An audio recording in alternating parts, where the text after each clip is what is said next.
Good evening, everybody, and welcome to another edition of the Sports Exchange. My name is Scott Morganroth, the Motor City Madmouth, along with Rick Curti and Mark Wilson. And Mark and I have been colleagues and have known each other for the better part of close to 40 years. And Mark, I am so glad to have you on the broadcast tonight. Thanks for being with us. Scott, always a pleasure to be with you. Wow, it is. I mean, when you and I go back, people understand what a long-time friendship is.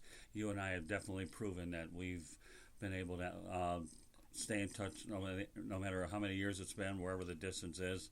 And I'm looking forward to returning to Las Vegas. So with that said, Rick, you've made a new friend on the air tonight. So what do you have to say to Mark?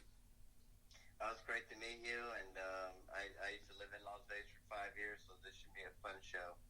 Yeah, no question. You know, something, too, is that Scott and I go back to, it's really a tale of two cities and about 2,000 miles, because it's both Miami and Detroit. You know, it's not the two cities you would think naturally they're not sister cities, and that's kind of a funny thing. That's why Scott's always been special, because the people I worked with in South Florida were in both TV and radio, and then certainly my decades. Did I say decades? I think I did. Rick, I think I said decades in the motors. In the big Motown, where I believe it or not, it is snowing right now. It is. That breaks my heart. And here in Las Vegas, we have a beautiful, sunny, dry, not a cloud in the sky, 86 neat, perfect degrees. Yeah, that breaks my heart because I only live in southern Florida. We're probably right in the 80s range, too. I just love the sunshine. I can't match weather because you got your own weather. So well, I'd rather it'd be better if we were all up north so we could talk about the snow coming down in April. No, thank you. I'm happy where I'm at. I know you're probably happy where you're at, right, Mark? I'm very happy right now, yes. Yeah, I mean, you know, the one thing I can tell you right now, well, you've lived here, the only difference between my climate and yours is yours is dry heat. And what does it get up to 117 degrees when it goes ahead and peaks out in Arizona?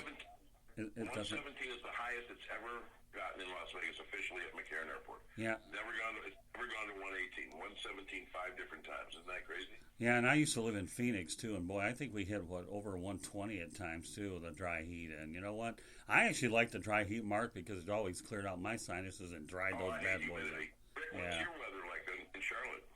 It's very humid. It's actually more hot here than it was when I lived in Las Vegas. I remember when I lived out there, it was 100. We had 10 straight days of 110 weather, and right now it's probably like it's nice.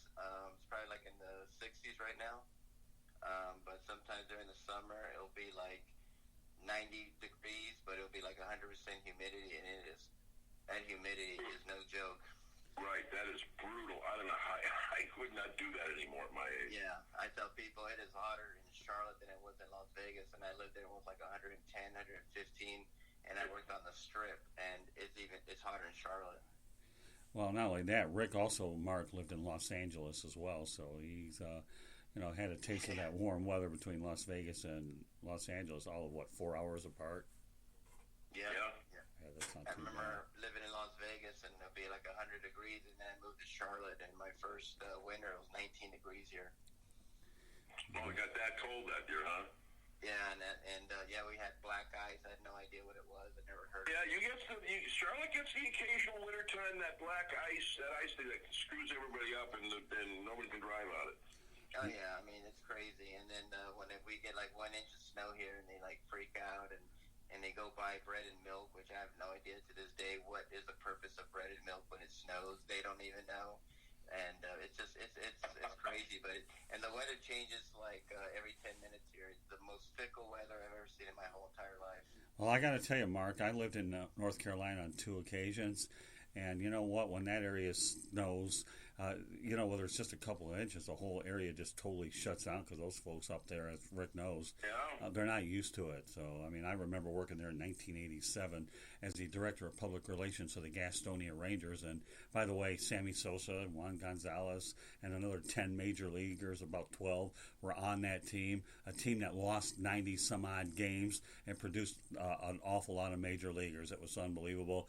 And then I returned there for I believe it was maybe 6-9 months back in the 2000s, and I got to tell you, I'm very happy in Southern Florida, an area you know all too well. The only thing you wouldn't recognize about it, Mark, is there's a lot more toll roads, and there's a few loops that have actually been built that I got confused one time when I took Ernie Harwell back and forth to Joe Robbie Stadium with the Tigers down, and I was a little thrown off. But Uncle Ernie and we both know about Uncle Ernie. Anytime I got to spend with him on the road, it was unbelievable. And so it takes a little while to reacclimate the roads when you're away from it for a while. But safe to say, we're right there. So let's talk about some Las Vegas sports, just so everybody knows here. We'll get this out of the way. Want to hope that everybody on the broadcast, this live broadcast, realizes that we will do the best we can to provide you with the best entertainment possible. We ask you to stay safe, stay at home, concentrate on social distancing, and more importantly, kudos to the first responders that do everything in their power to keep us safe. So with that said, let's focus on the NFL draft. The revenues lost 2020. It wasn't meant to happen, Mark, was it? No, and I just did a post on my little Facebook machine that right now, as we speak, today would have been the big NFL Draft Fan Fest activities. Right. And I even wrote it, interactive games and displays. They were going to have these little Raiders cars with Oakland. I'm doing it again. Yeah, right. Well, Las Vegas Raiders. Hey, knock if you're with me, Gruden. They would have had like Raiders guys and little Raiders cars, and they were supposed to give out all sorts of swag. They were going to let go through the crowd. It was going to be like a little carnival, the clown car or something. The food, fun, entertainment. The Bellagio fountains were going to be the centerpiece. The casino hotels were already packed, 100% capacity. The pool parties, because it is 86 and beautiful today, would have been unreal.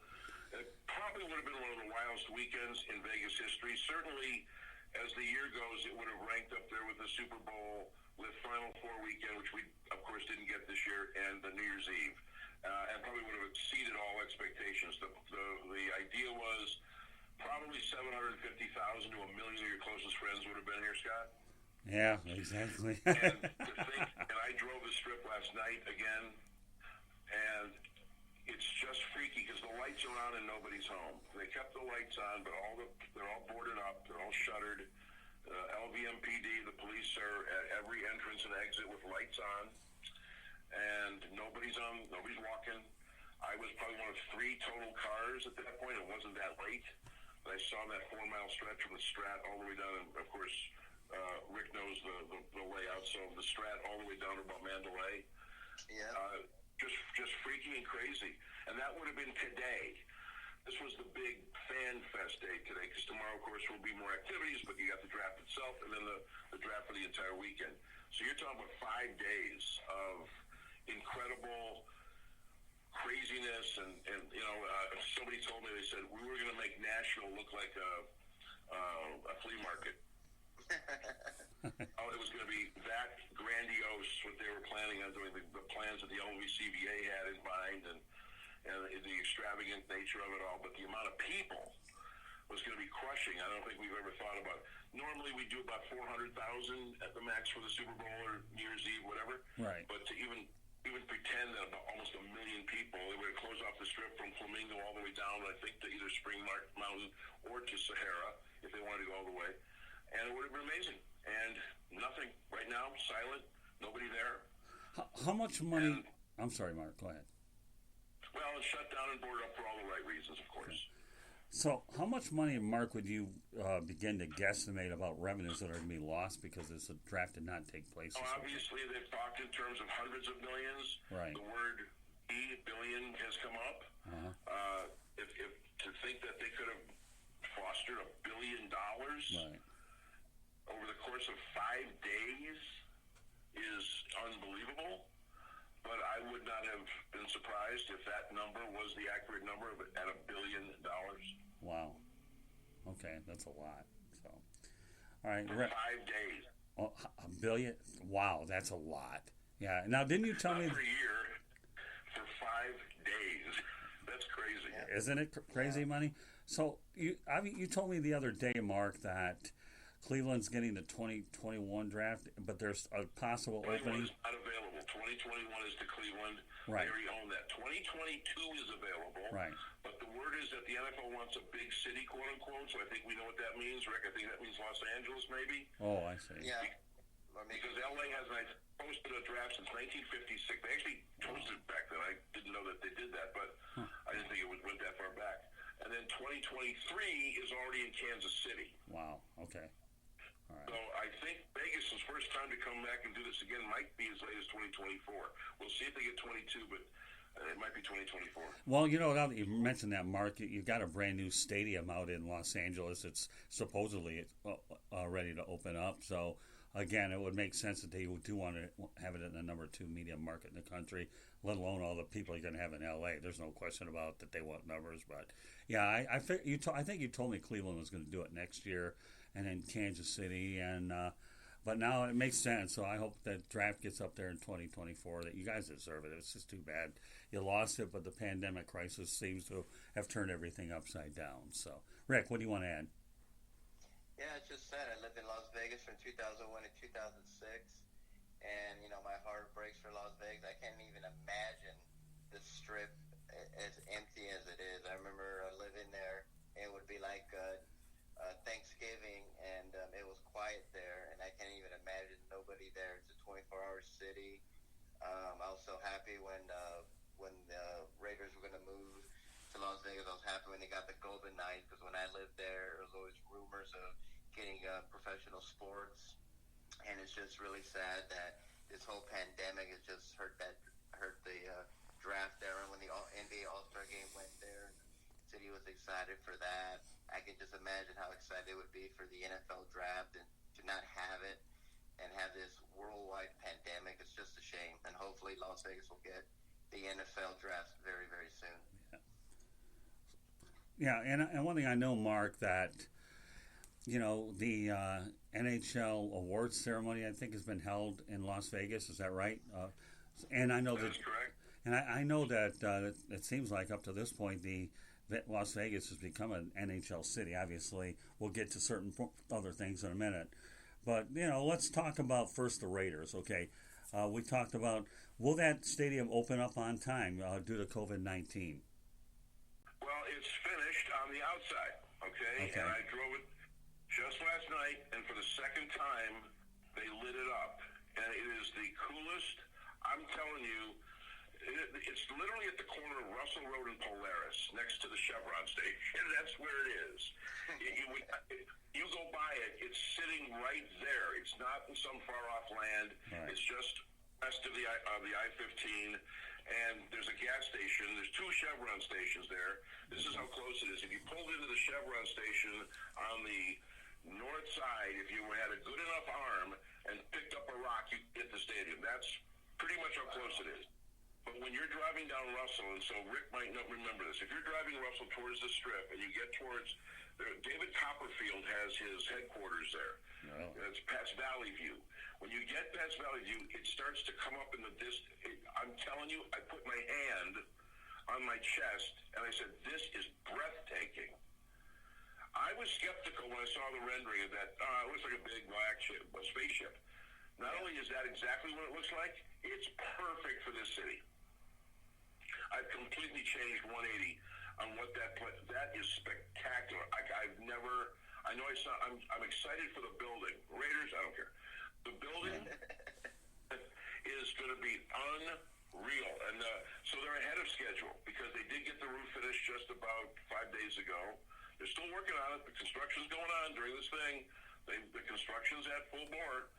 And so now they have to just finish the inside. And they basically have all of May, June, July. They have about 3 months to get the inside done. But the outside, pretty much finished. Okay. I mean, what type of events are they going to hold in there in addition to the Raiders and UNLV football, I believe, right? A lot of concerts. The first effect, they're going to break cherry if this happens with Garth Brooks. Okay. Garth will be the first act inside Allegiant Stadium. Right. I think Garth is planning on doing 2 to 3 shows.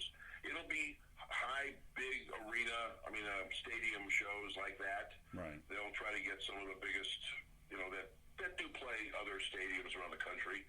But there will be a lot of concerts that will take away from T-Mobile Arena and from the Grand Garden. Won't probably interfere with the Coliseum or the Park Theater or, Caesars Park Coliseum or the Park Theater or MGM Park. But that's, it'll be just the two football teams. Right now there's no plans for any other. I mean, I have talked about a Final Four. That would be at the Allegiant. So if they can get the Final Four, they want big events in there. But there will be major concerts in the two football teams for right now. Okay. Now, with that said, Bill, what does the future have in store for Sam Boyd Stadium? Well, I think that there's a clash of titans. Okay. I think there's one group that wants to keep it because the Las Vegas Bowl is moving to Allegiant. Right. And there's another that wants to they want to knock it down tomorrow. Okay. They don't want Sam Boyd around anymore. There's no reason for it. Right. I wouldn't say it's an eyesore. It just certainly would be sitting there with nothing to do. Mm-hmm. They don't want the county, I believe, keeps it up. I don't think Henderson does. I don't remember that for sure. Okay. But they don't have to do upkeep. So I think they would like to level it and get rid of it. But there's a faction that for some reason is hanging on for dear life. I don't know, maybe for tractor pulls, I don't know, or monster trucks or something. Yeah, right. Other than that, I don't know why Sam Boyd Stadium would remain. Okay, that's fair. All right, Rick, what do you want to add? Well, I mean, I can just imagine. I've seen pictures and videos of the stadium. It looked like the Death Star in Star Wars.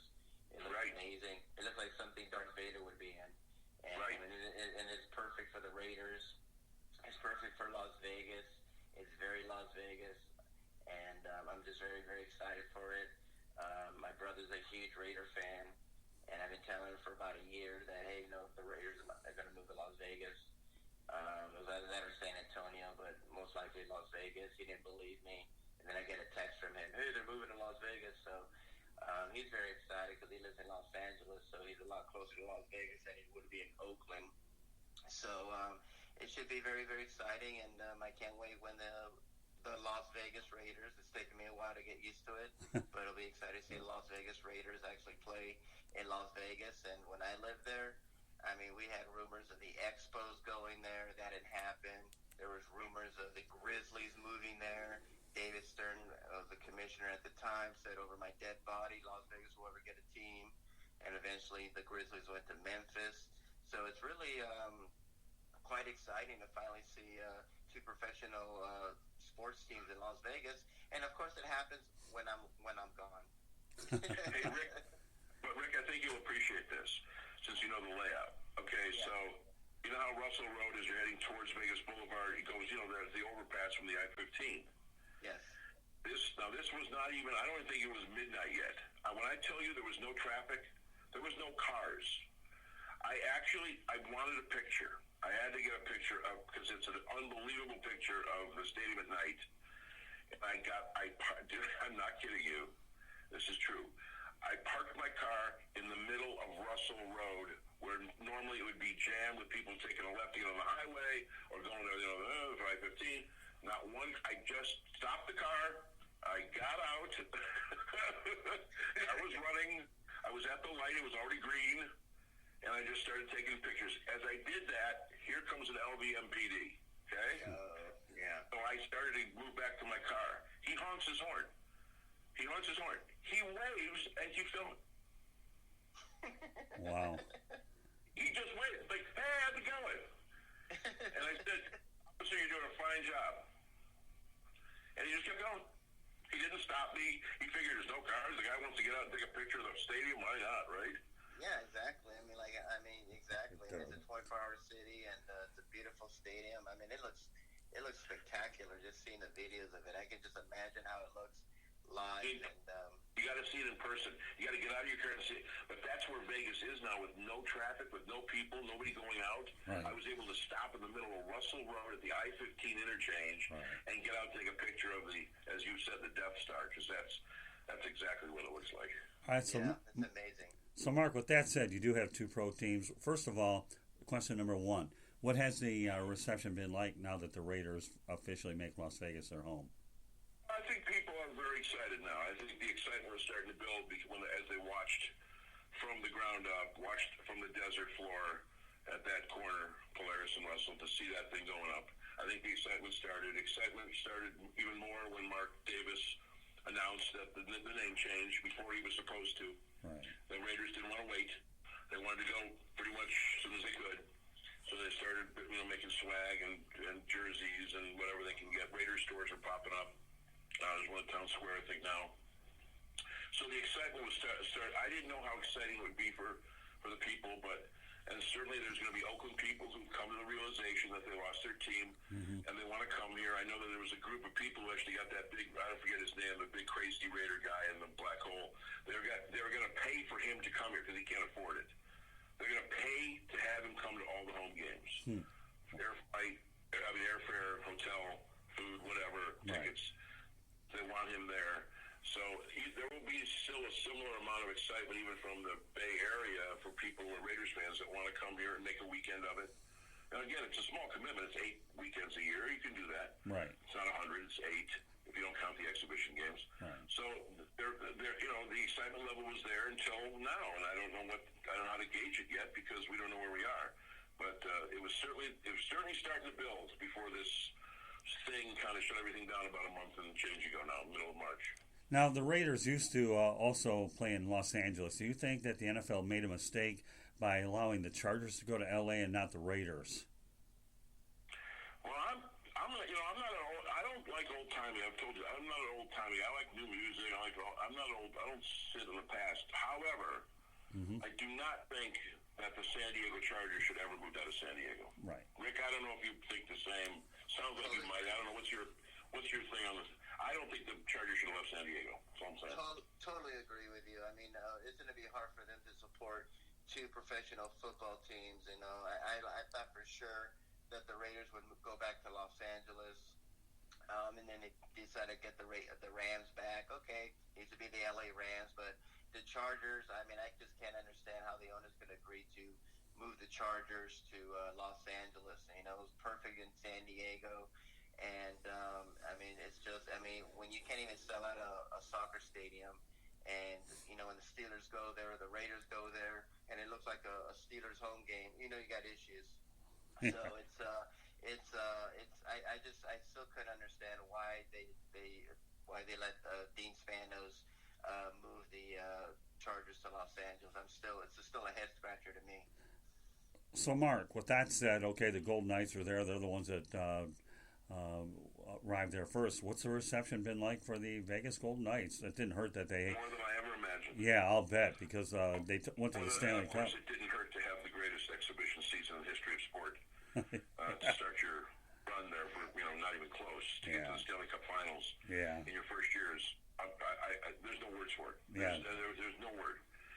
And to watch the genesis of that, and to see how George McPhee and Bill Foley and at the time Gerard Gallant put that together. And people say, well, it was set up. No, because nobody said that when they had expansion draft day. I hear one person say, well, look at this. They got Marcia, so they're on their way even with Fleury.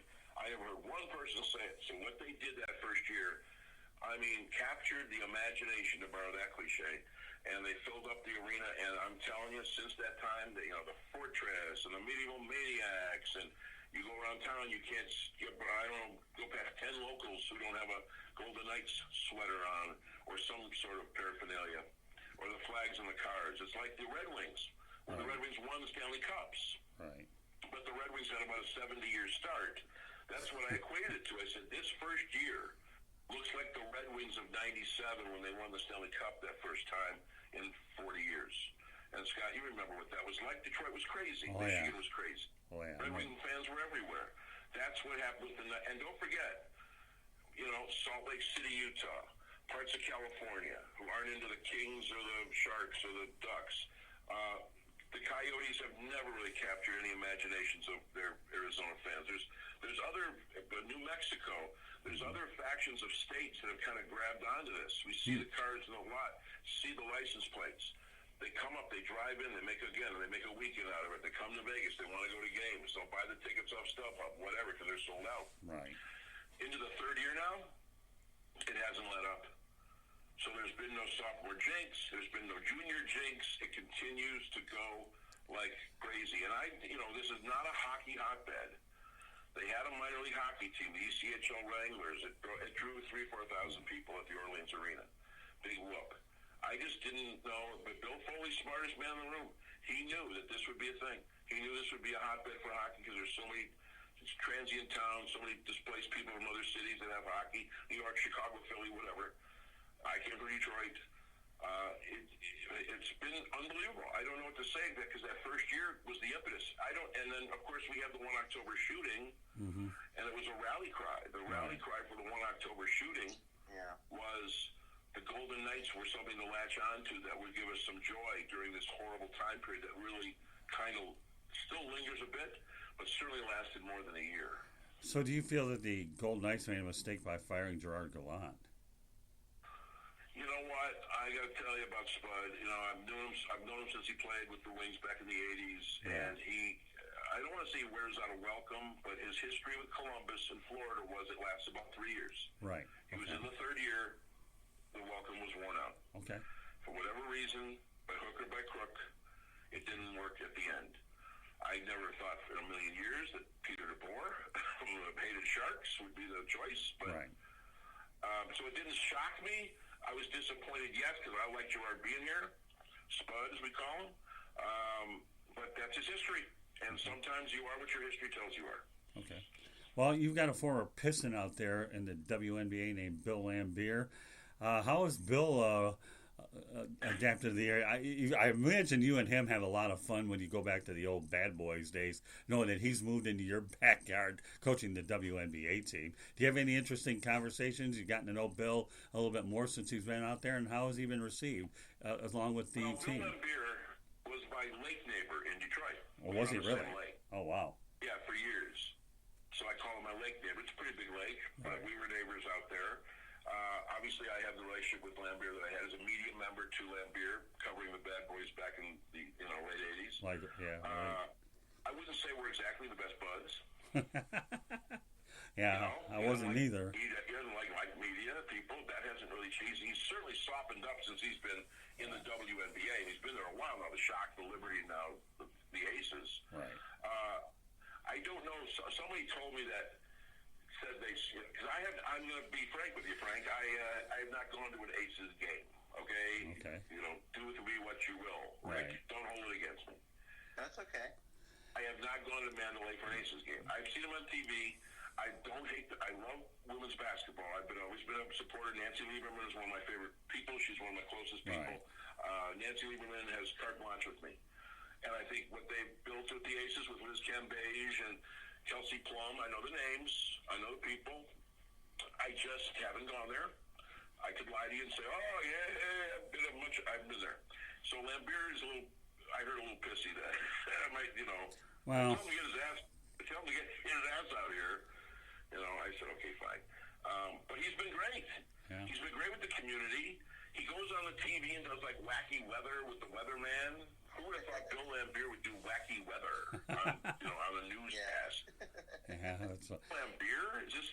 I even took a screen grab and I keep it because I go, is that really Bill Lambier doing funky stuff, wacky bits?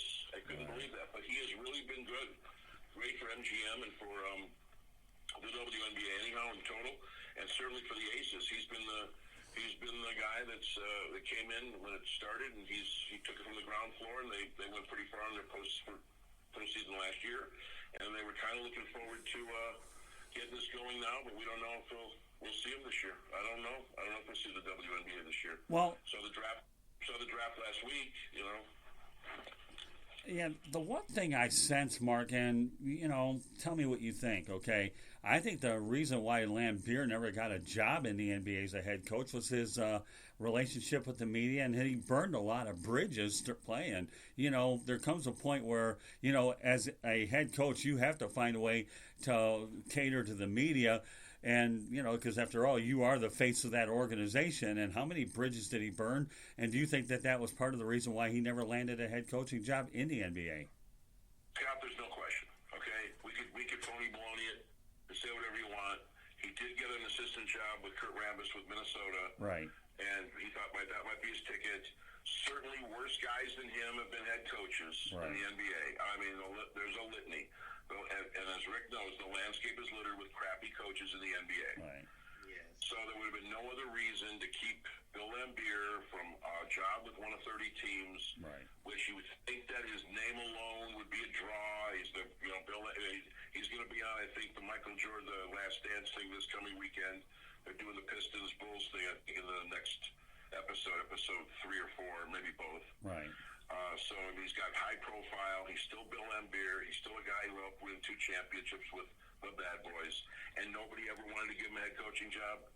What you just said is obviously the reason. Okay. Now, Vegas obviously now has 2 professional teams. Do you feel that they'll be able to support 2 teams relatively well? Yeah. Oh, yeah. I don't think that's even a question. By the next census, we'll be well over 2.5 million in the valley. Really? Yeah, we'll be well over 2.5 million people here. Wow. And boy, if anybody, Rick, you can attest to when you were here. I mean, the genesis and the startup. 20 years ago. You're talking about being here 20 years ago. You saw the start of the change when people really, the influx really started to happen here, right? Oh yeah, I mean when I first moved there, Las Vegas was already one of the fastest growing cities, and it's a lot like Charlotte. You got a lot of transplants out there, and it was very, very exciting. And I can just imagine how it is now, and for them to have WNBA, to have the Raiders, to have hockey, and then you got a new stadium in Summerlin. The former Area 51s are now the Las Vegas. What are they? The Aviators. And Aviators, right? Yeah, they actually led minor league baseball in attendance last year. So it's really become a town for sports. It's amazing. And Rick and Scott, that's a great point because the City National Arena, which is the practice facility of the Golden Knights, is right in the same parking lot next door to the new Aviators Las Vegas ballpark, which just opened last season. Now, I did go to a couple of games there, and let me tell you, it only seats about $10,000, so it can't be converted to a major league park. Don't go there. Right. There's no way to add. We had the same thing here too. If MLB ever came here, they had to build a new stadium. Yeah. You couldn't. I don't think you could do it. But you know what? I never put anything past here. It's right across the street from Red Rock Casino, which is a beautiful property up on Pavilion Center Drive, getting closer to the mountains. They got a mountain backdrop. It's again, it's another place that they just built. Fantastic for what they were looking for. There's a pool out there like Arizona has. So that I drive by it all the time. And have been there a couple of times, and the Oakland A's are happy. Speaking of Oakland, happy to have their AAA team as the Aviators. It was a nice name change as it turned out. I was against it at first. I thought the 51s was clever, but this is on Logan and his group, and some of the other people that work with the AAA franchise there are second to none doing that right now in the league. Well, okay, Mark, you alluded to the fact that an MLB stadium would have to be built. But didn't you say it would have to be built on private dollars since the state paid for the football stadium? And especially where we are right now, and the hot rumor was, and it was out there, so I'm not telling any tales here, it was that supposedly the city of Henderson had some kind of black ops talks with the Arizona Diamondbacks about leaving Phoenix and coming and bringing the Diamondbacks to Henderson. Now, Henderson just got an AHL franchise. They're building a new arena just for the American Hockey League franchise they got. Oh. Henderson has money. Henderson sits on bucks. That's where the Raiders built their practice facility. The M Resort and Casino out there at the corner of Vegas Boulevard and St. Rose is as nice a place as you're going to see. There's a lot of action down in Henderson, which, if you don't know, is just a little suburb to the east and south of Las Vegas itself. It's a separate community, still a part of Clark County, but it's a separate community. And there are supposedly these talks got somewhat advanced, and I don't know if the wall was hit at the ballpark or if there's still discussions going on or if this could be a thing, but I wouldn't put it past them. All right, so with that said, okay, let's talk about MLB. Do you feel that MLB is a viable possibility there down the road? I realize the stadium is certainly something that you have to get worked out. I've learned a lesson, as I think I'll bet you Rick will back me on this. Okay. When I started coming out here back in the 90s, I fell for this place when I first came out here for the RTNDA, the Radio Television News Director Association press convention. And I said, what do we have here? I'd never been here before until like 94, 95, 94. And I just started coming out like crazy, and I actually did a radio show out here in 2010 and 11 with my radio wife from my station in Detroit. We always wanted to do a show. We wanted to do it in Vegas. We did do it. And I went back to Detroit just to run a station there. So I got close to the idea that I wanted to live here. And one thing I've learned, this is, Rick, you could say yay or nay. I've learned my lesson. Put anything past this community. They can get stuff done. Even though we went through a horrible recession in 2008, even to this day, buildings are still sitting there that aren't finished. Resorts World is going to get done. Finally, maybe it takes them a little bit more time, but I never put this town always amazes me with what they get finished. Rick, is that where you thought when you lived here? Yeah, I remember when I first was getting ready to move out here or leave, and yeah, it was going through a really tough time. I actually went back in 2010, and I was going through some rough times, and I saw a lot of unfinished places, and a lot of places were gone, and like the Stardust and all the legendary places, and he saw just a lot of vacant areas. And when I moved out there, the rumor was that the Expos were going to move to Las Vegas, and that didn't happen. And then, of course, the Grizzlies. And the great thing is that Las Vegas is on the list for expansion, just like Charlotte. We're on this list of these 6 cities. And I can see a team in Las Vegas.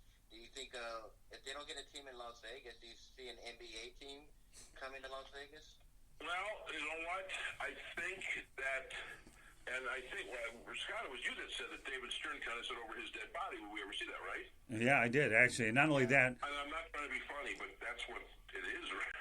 He actually did say that. He just said, over my dead body, Las Vegas will ever get a team. But Adam Silver is very open to absolutely. And when Silver, he kind of opened the door.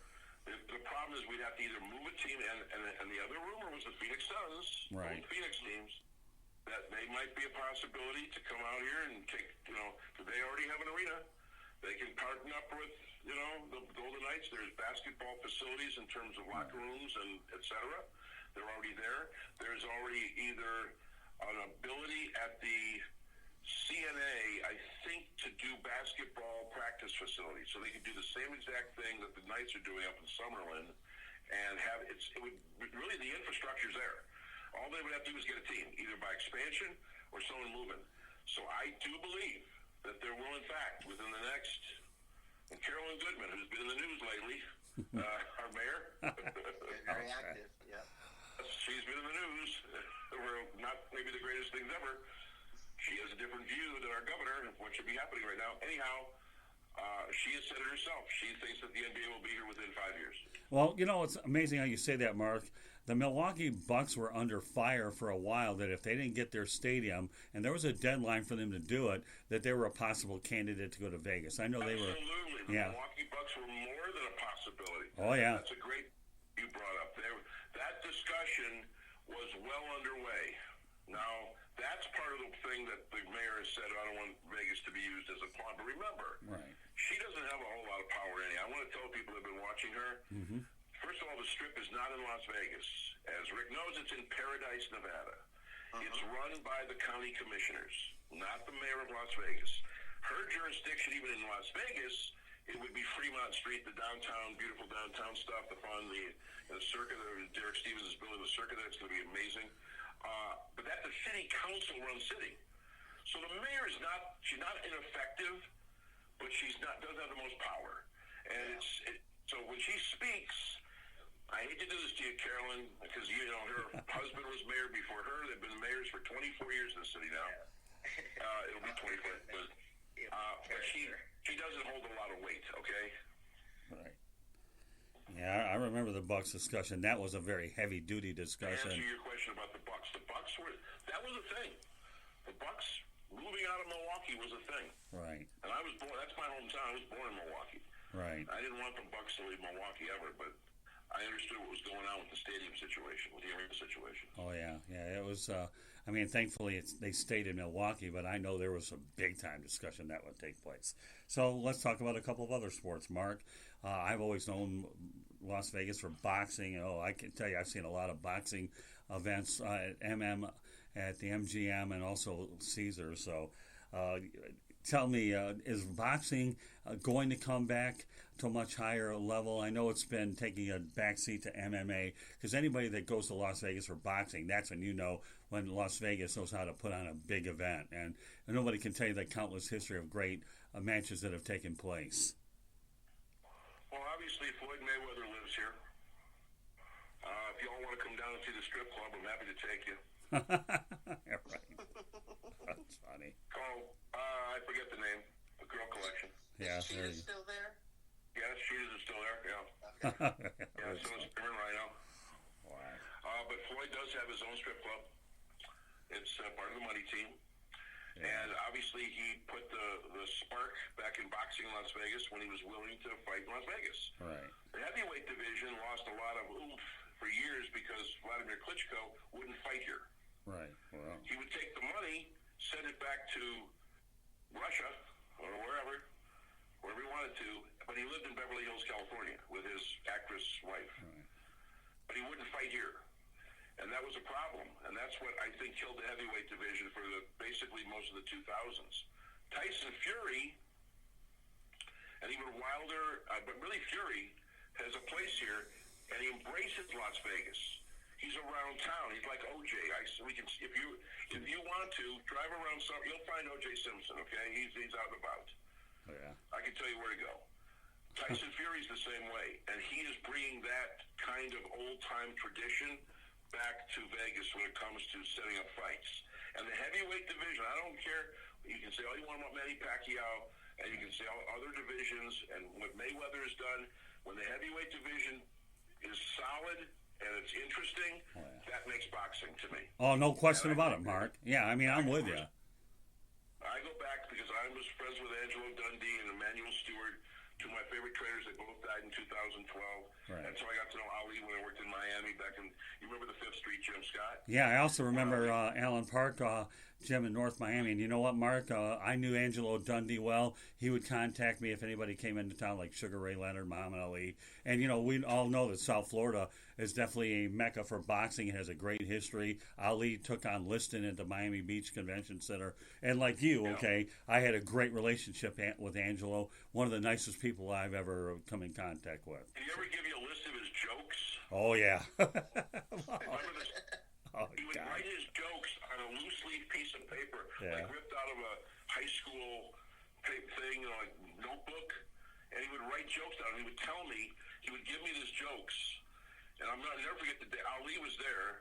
He gives me his jokes, and that was the first time he said, "Hey, look," I said, "What do I?" He was going to give me money. I just want you to somehow fit a joke into your sportscast. Right. I said, Angie, for you, and Ali is like encouraging me to do this. I said, champ, fine, I'll do it.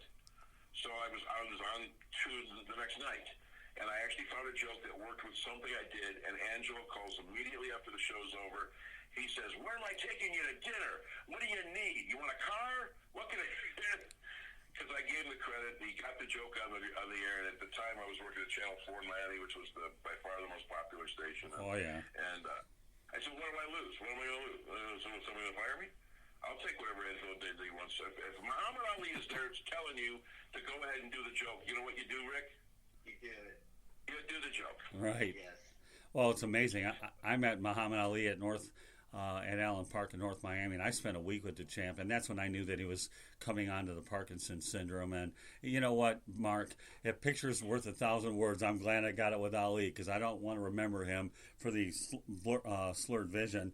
At least I can always take pride in the fact that I had a great picture with him with his fist under my jaw. Then again, Mark, every boxer I get has a fist under my jaw, and I love talking about the fact that my jaw's been hit on so many times, because boxers to me are where it's at. But yeah, Angelo Dundee, there was Chris Dundee, and there were some great boxing people, Mark, here in South Florida. I remember seeing boxing events at the Diplomat Hotel, the War Memorial Auditorium up in Fort Lauderdale, you name it. It was just, to me, I love boxing. I really, really do, and I hope that boxing is able to take off again in Las Vegas. Because to me, that's the one sport that doesn't get enough credit. I don't know about you. I don't know if you had a chance last to see a lot of the ESPN fights where they spent a day on boxing, but that was great just to watch it all. Well, we got lucky because, I had Angelo Dundee in Miami, and then I got Manuel Stewart at the Kronk Gym in Detroit. Right.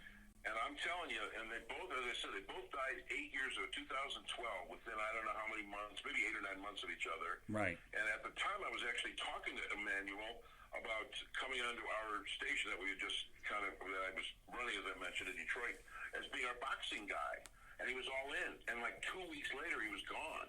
Wow. And I was shocked when Emmanuel passed. Because, I just talked to him.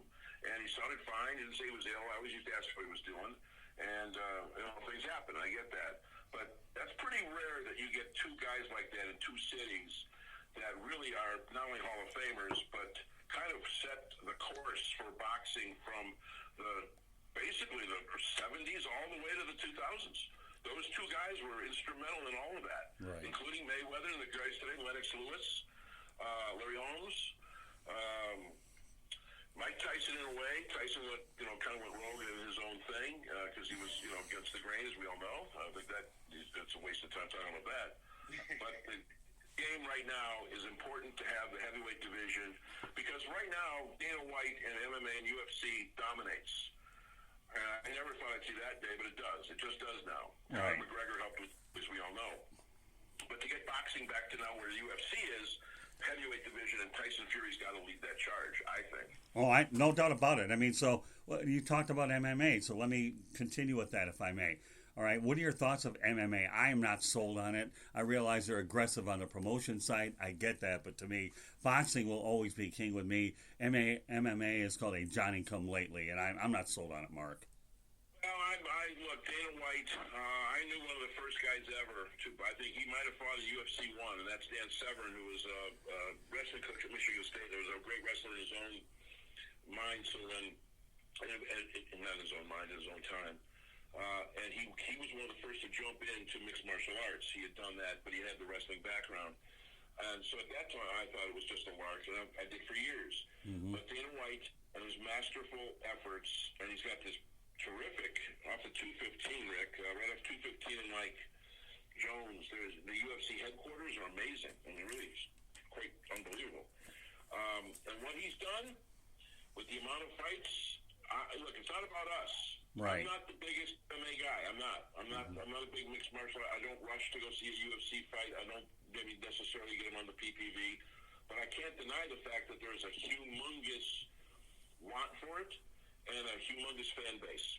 So I kind of just tip my hat and say respect to Dana White for getting that done. That's where I would stand with that. Yeah, and you know what? More power to Dana. I respected the fact that he wanted to do an event on April the 18th, but ESPN told him it wouldn't be a good idea, so he, certainly related to his partners, but there's no question the guy's done an incredible job.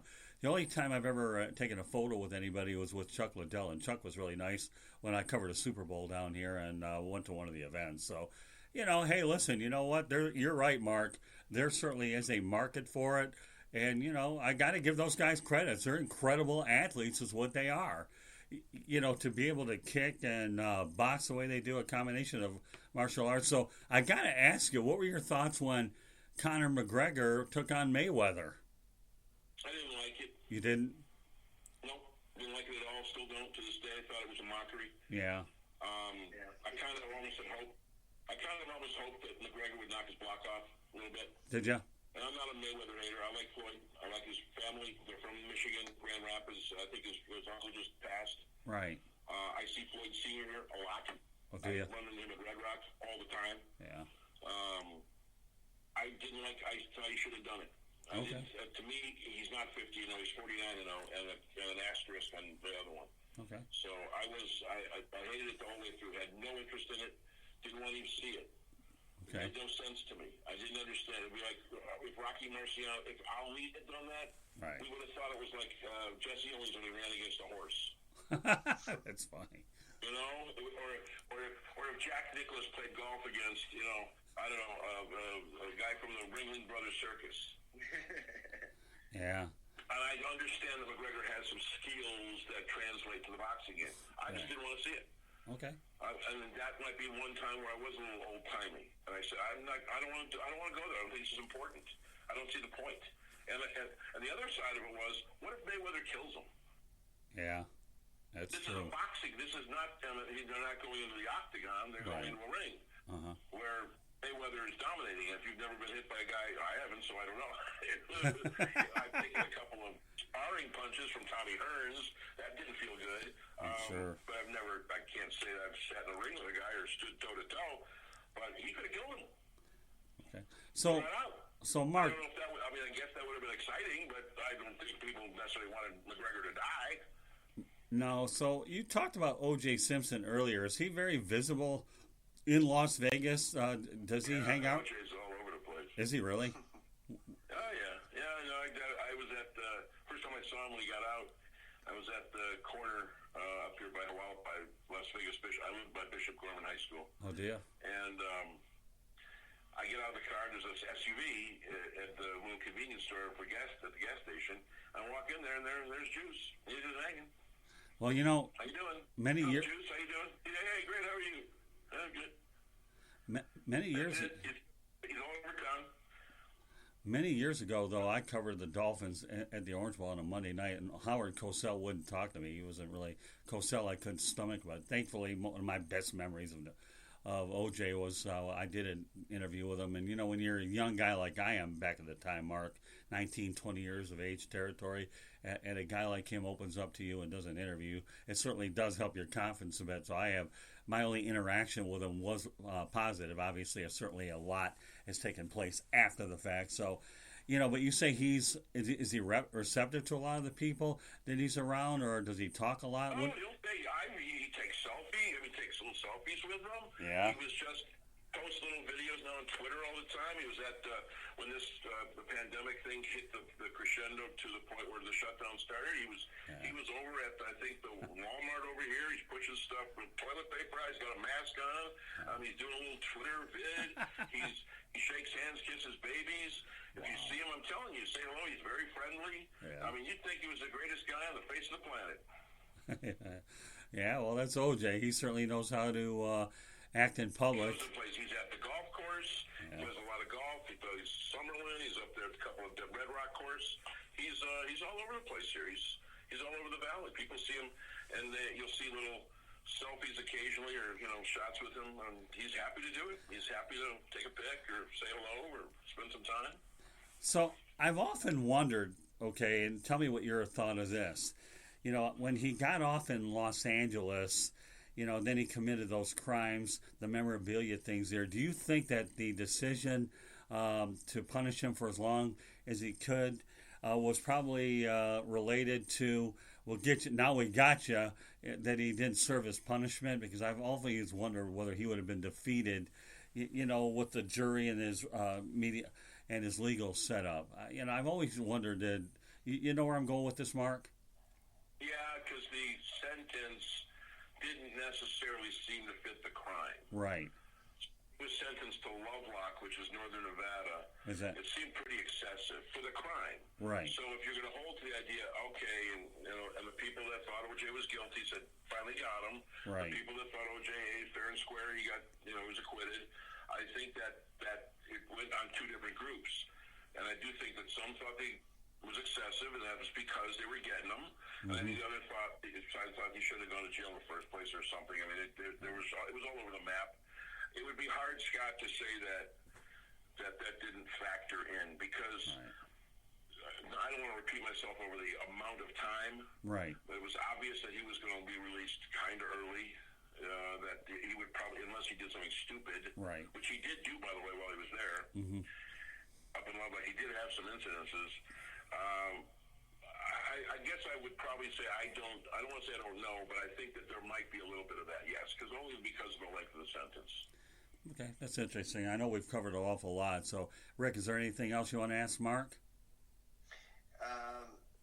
It's just amazing that OJ's out there, and it's how much the city's changed and all that stuff. And so I remember watching the MMA. I remember watching the first MMA fight, and it was Ken Shamrock versus Hoist Gracie. And do you remember my guy, though, Dan Severn? I remember Dan the Beast Severn. Yes, I do. His nickname, right, was the Beast, right? Yeah, he was Dan the Beast Severn. That was his nickname. Right. He was on Michigan State University wrestling coach. Oh, wow. That's amazing. That's how I got to know Dan, and I remember the first time he told me that he was going to do this mixed martial arts thing, and he might have both been speaking another language to me. Wow. Yeah. Wow. That is, what are you talking about, man? Yeah, I remember. There's going to be this new thing. Yeah. This new. I said, okay, good luck. It was banned like in 40-something states because it was so barbaric. Like they would Right. have arms, and they didn't even have weight classes. Like Hoist Gracie was like 190, and he would face like some guy who was like 6'5" and 300 pounds, and he beat him. I mean, he was amazing, Hoist Gracie. I saw him and Shamrock. That was the first fight. I think it was called No Holds Barred or something. No Holds Barred or something like that. And it was just wild when I first saw it, and to see how much it's grown.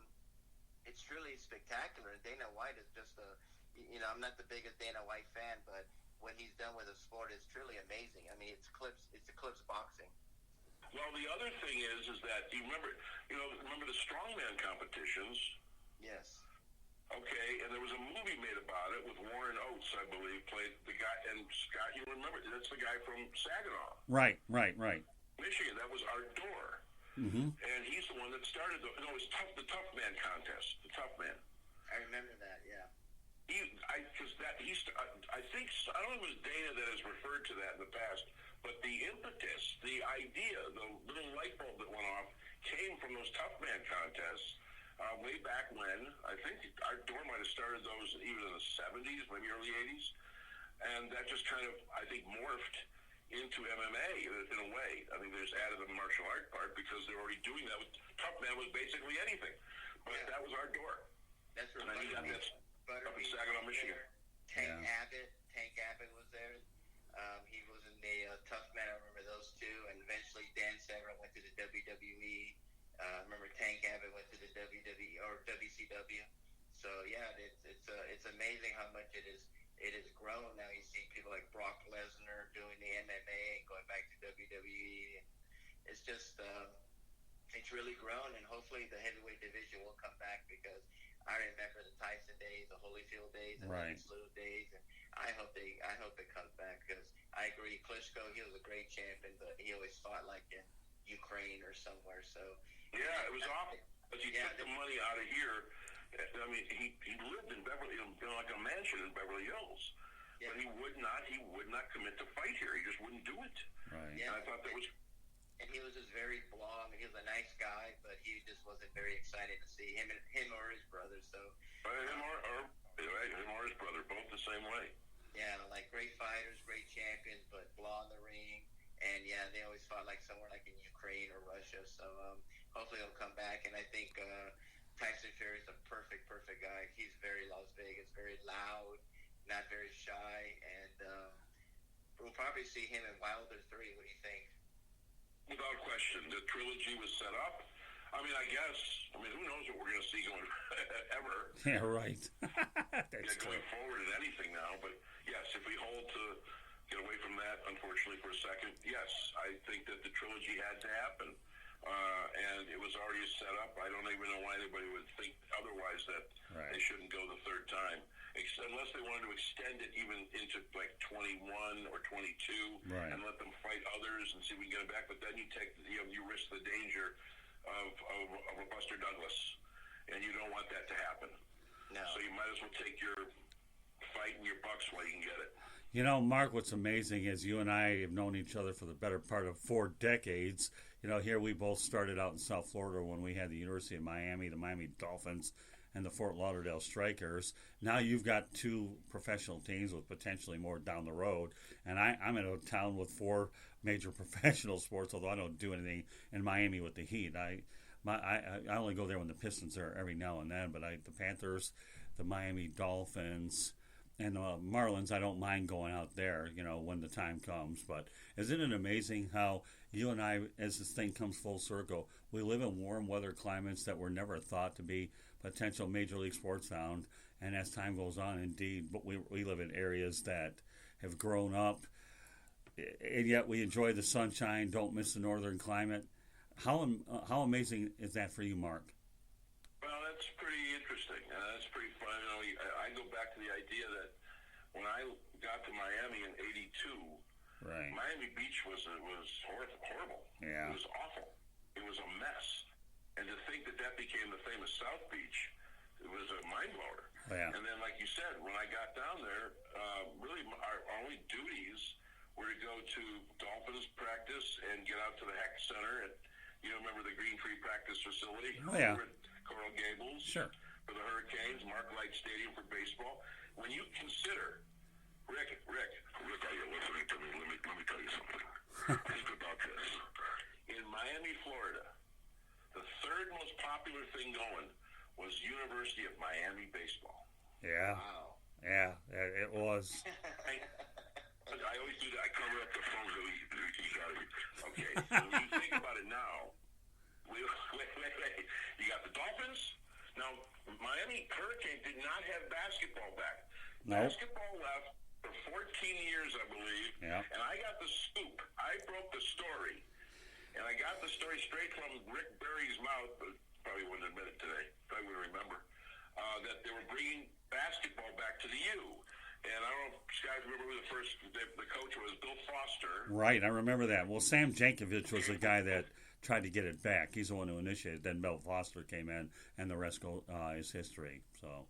Right, so when I got there was only football and baseball. There was no basketball at the University of Miami. It ended when Rick Barry went to the NBA, or ABA first, and the NBA. But he was the last great star with the Hurricanes and hoops. So we had, again, the Dolphins. Hurricane football was just getting started because the following year, Howard Schnellenberger won the national championship, and there's the rest is history. And then it was Miami baseball. That was third. Oh, yeah. Wow. Yeah.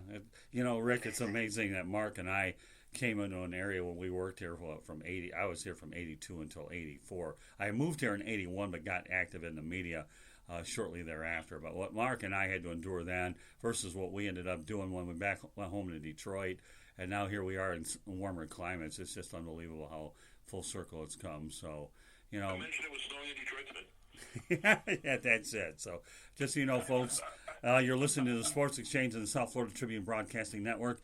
And we are live with Mark Wilson, my longtime colleague and somebody that I have the utmost respect for, and we've worked together a long time. And every time I have an opportunity to bring Mark on the show, to me, it not only brings back memories, but it's an awful lot of fun to create new ones as well. And, it's been so great having you on, Mark. Like I said, you're a friend, you're a brother to me, and one of the best colleagues I've ever said this.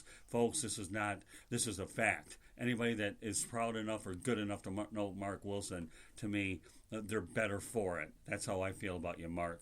And that's all I got to say. Let me tell you, Scott Morgan, let me just say this to you. I've worked for the ESPNs of the world. I worked at Fox 2, I was the sports director at Fox 2 in Detroit. Yeah. Television for many moon.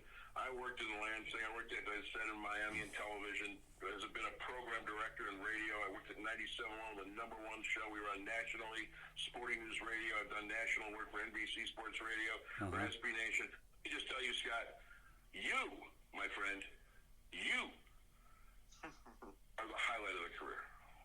Wow, that's really nice of you to say, Mark. I really appreciate it. No, you're up. No, you know what? You're up there. You're, as I said, a very hard worker, a great guy. And I always respected the amount of effort that you put into what you do. You don't ever do anything half-assed, that's for sure. I'll try not to. I'd like to think I learned. You seem like a wonderful guy. Thank you. Whenever you want to get out back here, I'm buying the first couple rounds. Sounds great. Yeah, well, Mark, what can I tell you? I know I'm due for a visit in Las Vegas anyway, so we're, now we got to. You know what? And I hate to do this. Yeah. I don't know if Rick. I'm going to do it anyhow. You both deserve a steak dinner, so I'll get you that. That's all right. I'll owe you a meal out there too, Mark. Don't worry. Wait, Rick, what'd you say? How about some shrimp cocktails too? Only if we go to the Golden Steer. Yeah, those are great. I miss the shrimp cocktails. They're great. Yeah, that's okay. Well, it's all good, and I know that when this broadcast is over, hopefully you guys become Facebook on social media, because you know what? I like to bring two great people together, especially an individual like yourself, Mark, who I've known a long time, and I think some of the things I've learned about being in the media for as long as I have been is you respect this industry and you make a lot of lifelong friends. And I think that that's the thing that's so gratifying about being in it. You can't take that for granted. And I've been fortunate enough through the years to have met them in lots of different locales. So without a doubt. So meanwhile, folks, you're listening to live coverage of the Sports Exchange here on the South Florida Tribune Broadcasting Network. You can follow myself at Tribune South on Twitter, as well as Scoop with 5 3s, Instagram, South Florida Tribune Gets It Done, Facebook, South Florida Tribune Gets It Done. Rick, why don't you let people know where you can follow you, and then we'll wrap the broadcast up. Okay. You can contact me on my website at www.charlottebats.com. Our email is cltbatsbaseball@gmail.com. I'm also on Facebook. We have a group page called MLB Charlotte, and I also have another page called Charlotte Bats Baseball. I'm also on LinkedIn at Rick Curti. I'm also on Twitter at Charlotte Bats Baseball or Rick Curti. And I'm also on Instagram at Charlotte Bats, and I have a personal account at Rick Curti. All right, Mark, anything you want to add to promote yourself about what you're doing in Vegas? Yeah, you can hit me up at, I still use the Parker and the Man radio show Twitter, so it's at Parker and the Man. Okay. You can send me a letter to my house. I'll give you the address. No, don't do that. Yeah, right. You can hit me up also at bwamerica.com. We have our website that I think Nick and I will get back to doing podcasts at some point, but we'll see what happens with going forward here. I think that's all I got, right? Well, I mean, is it? Yahoo, you can hit me if you want to email. It's amazing how this podcasting thing is far different than what we were used to, right, Mark? Yeah. Yeah. You want? First of all, the first time I ever heard the word podcast, there's been archive a show. I know. There's been archive a show. We were one of the first to do that. The CBS, we were at the CBS in Detroit. Right. And the first time, I think it was Scott Logan or Eric Logan or Scott Herman walked in and said, "You guys are going to be podcasting." I said, "We didn't know what it was." Right. And he just meant, "Well, it's just going to be. We're going to from now on. Your show will be online. You can go digitally and hear your show." This was revolutionary because until that day before, we were still putting tapes in the machine and hit record button. Oh, I remember those days. Yeah, in fact, it's amazing. I remember the day that they came in and CBS said, "We're doing a test. We don't." And back then, if you couldn't even download it, it would take 7 hours. It took forever. It was like a waste of time. But that was starting. That was what we thought a podcast was. It was supposed to be performance on demand or iPod, whatever the definition of it was. But to look at today, where everybody's doing a thing, yeah, I never would have seen that coming. Yeah, I would have never seen the day that I'm sitting behind a microphone, controlling a board, and making sure I watch the computer and everything is going on. I mean, come on, Mark. Hold on, bro. We are old school in every sense of the word. Who would have ever thought we had to promote these things on our own? Because you and I always had the luxury, okay, of these stations back in radio, okay, doing it for us. Now we got to be producer, promoter, guest liner upper, ... etc. So, I mean, who knows? But it's a different world. There's no doubt. And this thing I'm holding in my hand, this little computer deal that I'm holding in my hand, changed the game, man. About 10 years ago, and it's incredible technology. I never diss it. I think it's fantastic, and I embrace it all, as I know you guys do too. Yeah, it makes a difference. It does. It can be used for good. There's a way to use it for good, people. It's not all bad. Yeah, all I can tell you, there's a love-hate relationship with me and social media. But if you don't do it well. Nobody's going to hear you anyways, and that's what we have to do nowadays to make sure that we're not. As Ozzy Osbourne says, you're either in or in the way. Baby. Oh yeah, that was good. Well, Mark, I can tell you, great stuff tonight, and I look forward to having you back sometime when the situation presents itself. Hopefully, pretty soon. You'll definitely get familiar with Rick Curti and I. He's one of my primary co-hosts on the network, and Rick's come a long way when I've met him for the last year and a half, and he's really come well. And and again, Rick, great. To be honest, you sound great. I don't throw that stuff out, and I don't have to say anything, but you sound terrific. I'm not, you didn't take anything from me, but keep up the good work, man. And let me just say to you guys, stay well, be healthy, and let's see this thing through. You bet, Mark. I'll tell you what, and you do the same thing, Mark. Be safe, healthy, God bless, anything. And you know how I feel about you, Mark. That goes without saying. So. Back at you, Scott. Thanks, guys. All right, thanks. I'll talk to you soon, Mark. Thank you very much. Appreciate it. Good night.